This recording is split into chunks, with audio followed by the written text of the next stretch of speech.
10-day trip to Australia. And the first day you're going to fly into beautiful Australia, stay in our 5-star resort.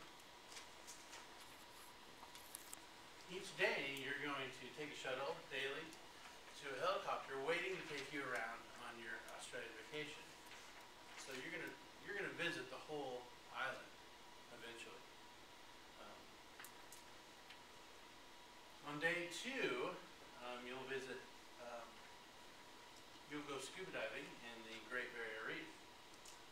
You'll take a boat out, and it's a boat and scuba package for the day. Alright, the boat that you can rent for this is actually a glass bottom boat, so you can actually see through the bottom of the boat and see all the fish and the coral reef.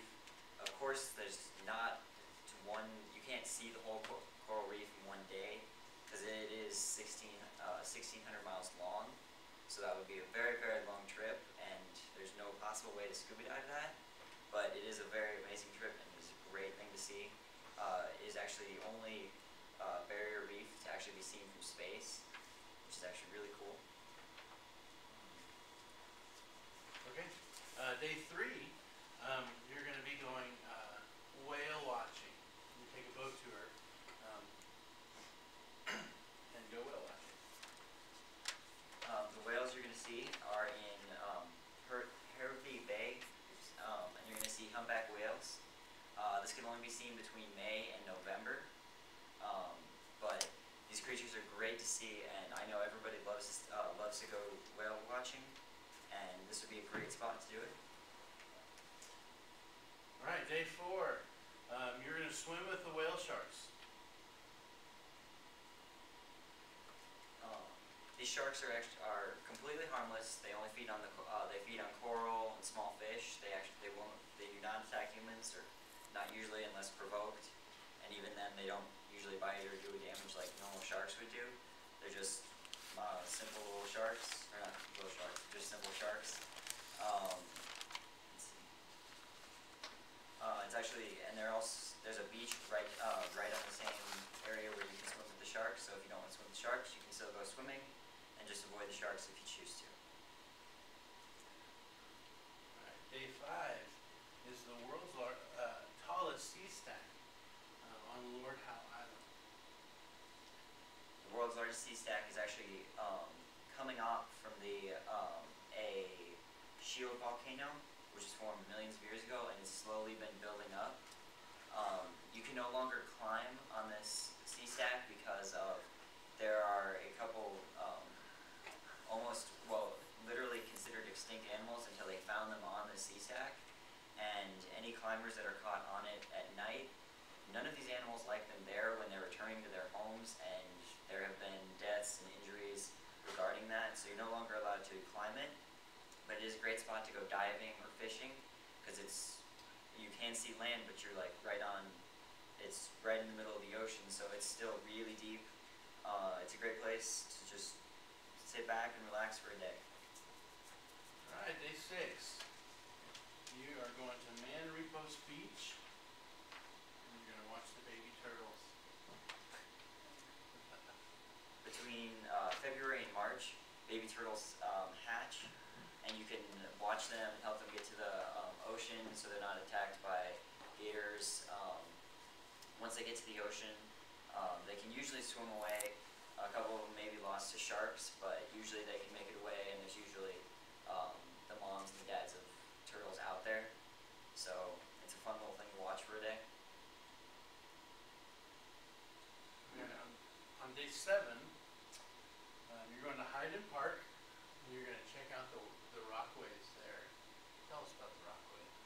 The rock wave is a 110-meter long mineral deposit that looks like a wave, and as you can see, it looks like a wave. It kind of curves out. No one exactly knows how it was formed, because you'd think it was a river, but it's only on one side, so it wouldn't have made a river like that. So it could have been a waterfall or something along that. But it's really cool to walk along it and just see what it looks like.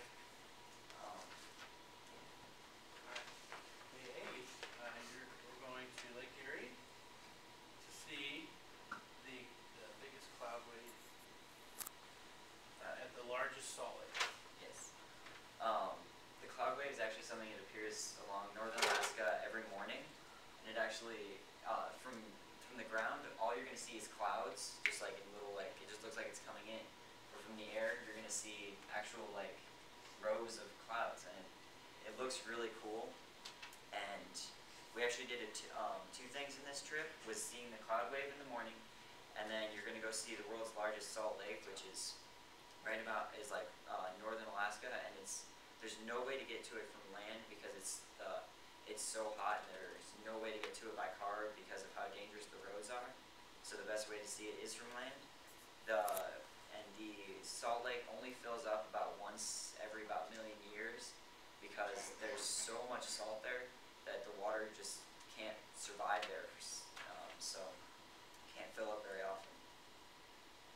Alright, so day 9, we're going to take a boat tour to Summerland Beach, Phillip Island. We're going to visit the fairy penguins. And every day at dusk, the baby penguin, or the fairy penguins are coming back from the water to their homes on the beach to see, from fishing and eating, to go back and to sleep, and then before they start their next day. Alright, so on day 10, your last day in Australia, you are going to, it's on you at this point. You can go enjoy some free time. You can go anywhere you want to on us. We want you to leave Australia, depart feeling fulfilled. And you're going to be pretty busy this whole week. So,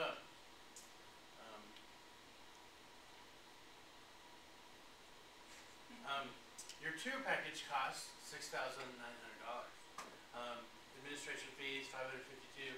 Total amount is $7,452. But if you refer a friend, you get 10% off. You get $745.20 off. Total amount.